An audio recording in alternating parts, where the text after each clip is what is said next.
जी हाँ नाज़रीन, drama serial बेबीबाजी की नए आने वाली एपिसोड में आप देखेंगे अज़रा जब नंबर से कहेगी कि तुमने वो अंगूठी क्यों उठाई थी चची की, तुम जानती हो ना कि तुमने कितनी बड़ी गलत हरकत की है। जिस पर अंबर कहेगी ये सब कुछ मैंने आप ही से तो सीखा है और आपने भी तो दादी का जेवर चुप करके गुलशन आरा को दे दिया है ना नकली बनवाने के लिए। जिस पर अज़रा कहेगी क्या बकवास कर रही हो तुम। जिस पर अंबर कहेगी हाँ तो आपको क्या लगता है कि आपके बारे में मुझे कुछ भी नहीं पता है, मैं सब कुछ जानती हूँ आपके बारे में, जो आप करती फिरती है ना वही मैं कर रही हूँ। जिस पर कहेगी अज़रा अच्छा तो मैं अभी तुम्हारी जुबान खींचती हूँ। जिस पर कहेगी अंबर अगर आप मेरी जुबान खींचेगी तो आप यकीन कीजिए कि मैं सारी हकीकत अब्बू को बता दूंगी कि किस तरह से आप दादी की बुराइयां करती हैं गुलशन आरा के साथ मिलकर और आप किस तरह से तवीज़ धागे भी करवाती फिरती हैं उन पर। जिस पर अज़रा कहेगी मुझे लगता है कि मैंने आस्तीन का सांप पाल लिया है अपने आस्तीन में। जिस पर कहेगी अंबर आप ही की बेटी हूँ और आप ही पर जाऊंगी, आपने भी तो मामू और नानी के नाक में दम कर रखा है ना, मुझे पता चला है कि आप उनसे हिस्से के लिए भी लड़कर आई हैं।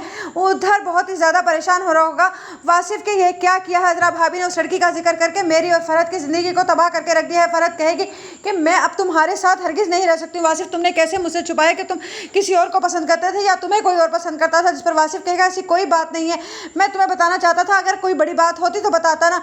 जिस पर फरहत कहेगी अच्छा तो तुम्हारी नज़र में ये कोई बड़ी बात नहीं है कि कोई लड़की तुम्हारे लिए खुदकशी करने के लिए तैयार हो गई, कोई ना कोई बात तो तुम होगी ना, तुमने कोई ना कोई तो आस दिलाई होगी उसे जो अज़रा भाभी ने इतनी बड़ी बात कह डाली है। जिस पर वासिफ कहेगा तुम एक तरफ मानती हो कि वो झूठी हैं और दूसरी तरफ तुम उन्हीं की बातों पर यकीन करके अपने घर को क्यों तबाह कर रही हो। तुमने देखा नहीं कि अस्मा भाभी की ज़िंदगी भी कितनी बार तबाह करने की कोशिश की है अज़रा भाभी ने, इस बार उन्होंने ये आग हमारे घर की तरफ उछाली है। जिस पर फरहत कहेगी लेकिन मैं कुछ नहीं जानती हूँ, जब तक मुझे हकीकत नहीं पता चलेगी मैं आराम से बैठने वाली नहीं हूँ। उधर जमाल कहेगा अज़रा से कि तुम कैसी तरबियत कर रही हो अंबर की, और अंबर की जुर्रत कैसे हुई फरहत की अंगूठी उठाने की। जिस पर अज़रा कहेगी आपको क्या लगता है कि वो अंगूठी फरहत की है। जिस पर जमाल कहेगा हाँ मुझे 100% यकीन है और मुझे ये भी पता है कि फरहत की अंगूठी गायब हो गई थी, वो तो वासिफ ने उसे खामोश करवा दिया था कि इस अंगूठी को लेकर तुम घर में कोई हंगामा मत खड़ा करो इसीलिए, वरना तो वाकई ही मुझे भी हैरत थी कि आखिरकार अंगूठी घर से गायब हो कैसे गई, आज तक हमारे घर में चोरी नहीं हुई थी। तुमने अंबर से को समझाने की कोशिश की है। जिस पर अज़रा कहेगी वो बच्ची है, नादान है, अगर उसने कोई गलती कर भी ली है तो आप माफ़ कर दीजिए ना।